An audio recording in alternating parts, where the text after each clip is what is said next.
ये सातवां प्रश्न है दोस्तों कि sine theta minus 2 sine cube theta और 2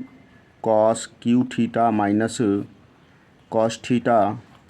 इक्वल टू टेन थीटा, हमें यही सॉल्व करना है। तो सबसे पहले हम लेफ़्ट हैंड साइड लेते हैं। Sine theta minus 2 sine cube theta upon 2 cos cube theta minus cos theta. हम इसमें से कॉमन लेंगे साइन थीटा, तो हमें प्राप्त होगा 1 माइनस 2 साइन स्क्वायर थीटा। और यहाँ कॉमन है कॉस थीटा, तो हमें प्राप्त होगा 2 कॉस स्क्वायर थीटा माइनस 1। और साइन थीटा ब्रैकेट में 1 माइनस 2 साइन स्क्वायर थीटा के कुल का बटा कॉस थीटा। और इसको हम इस फॉर्म में भी लिख सकते हैं कि 2 इंटू कॉस स्क्वायर थीटा को 1 माइनस साइन स्क्वायर थीटा, तो होगा साइन थीटा अपॉन, इसको ऐसे लिख लीजिए, कॉस थीटा इंटू ब्रैकेट में 1 minus 2 sine square theta, sine square theta 2 sine 2 minus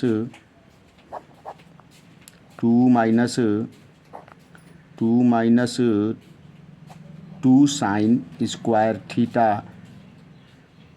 minus 1। अब हमें यहाँ sine theta upon cos theta into 1 minus 2 sine square theta बटा, जब इसमें 2 में से 1 घटाएंगे तो 1 माइनस 2 साइन स्क्वायर थीटा प्राप्त होगा। और 1 minus 2 sine square theta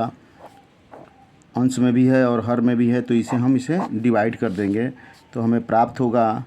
sign theta upon cos theta, जिसकी वैल्यू होती है टेन थीटा।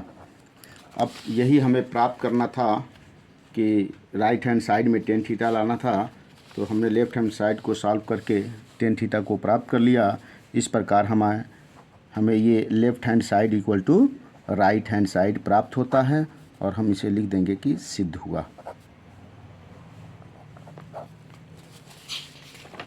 इस प्रकार दोस्तों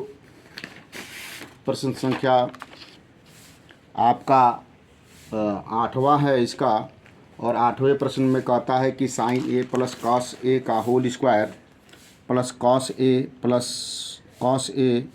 ब्रैकेट में cos A plus sec A का whole square equal to 7 plus 10 square A plus cot square A हमको फाइंड करना है। तो ऐसे प्रश्न को सॉल्व करने के लिए दोस्तों आइए हम इसे लेफ़्ट हैंड साइड को लेकर के इसे सॉल्व करते हैं। तो left hand side equal to हुए एक ब्रैकेट में sine A plus cosec A का होल स्क्वायर प्लस दूसरे ब्रैकेट में कॉस ए प्लस सेक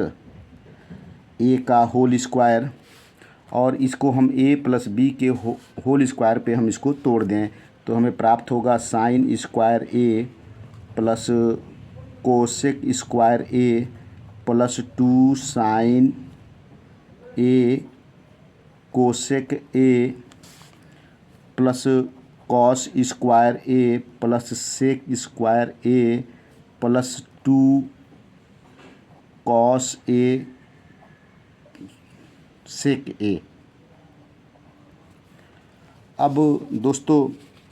इसे हम प्राप्त करने के लिए सबसे पहले देखिए यहाँ साइन स्क्वायर ए है और यहाँ पे कॉस स्क्वायर ए है। हम इसे ऐसे भी लिख सकते हैं कि sign square A plus cos square ए। और जैसा हम जानते हैं कि कोसेक स्क्वायर की जो वैल्यू होती है 1 प्लस कॉट स्क्वायर ए होती है, तो हम यहाँ प्लस 1 प्लस कॉट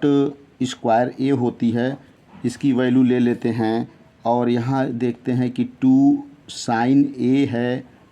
और कोसेक की वैल्यू होती है 1 अपान साइन ए, जबकि सेक की वैल्यू होती है sec square A equal to होता है 1 प्लस 10 स्क्वायर ए, तो हम इसे लेंगे 1 प्लस 10 स्क्वायर ए, 1 प्लस 10 स्क्वायर ए हमें ये प्राप्त हो गया। और अब हमें इसे यहाँ पे देखेंगे कि यहाँ 2 cos A और sec A है, तो हम लिख लेंगे 2 cos A इंटू 1/sec की वैल्यू cos A होती है, तो हम इसे ऐसे लिख लें। अब sin square A plus cos square A की वैल्यू 1 होती है, और प्लस यहाँ पे 1 है, plus cot square A, sine से साइन को हम डिवाइड कर दें तो 2 1 जा 2 यानी +2 प्लस 1 tan स्क्वायर A, और cos से cos को डिवाइड कर दें तो +2, यहाँ पे +2 है तो +2 होगा। अब इसे अंकों को हम जोड़ दें तो 2 1 2 2 और 2 4 4 1 5 और 5 2 7 7 plus cot square A plus tan square A, या हम इसको ऐसे भी लिख सकते हैं कि 7 plus tan square A plus cot square A। यही हमें फाइंड करना था कि लेफ़्ट हैंड साइड में जो वैल्यू दिया हुआ है, हम राइट हैंड साइड में जो वैल्यू हमें दिया हुआ है वह लेफ़्ट हैंड साइड को सॉल्व करते हुए उतना हमें प्राप्त करना था, जो कि हमें यह प्राप्त हो गया। तो हम यहाँ लिख सकते हैं कि left hand side equal to right hand side, सिद्ध हुआ, ये हमें सिद्ध हुआ।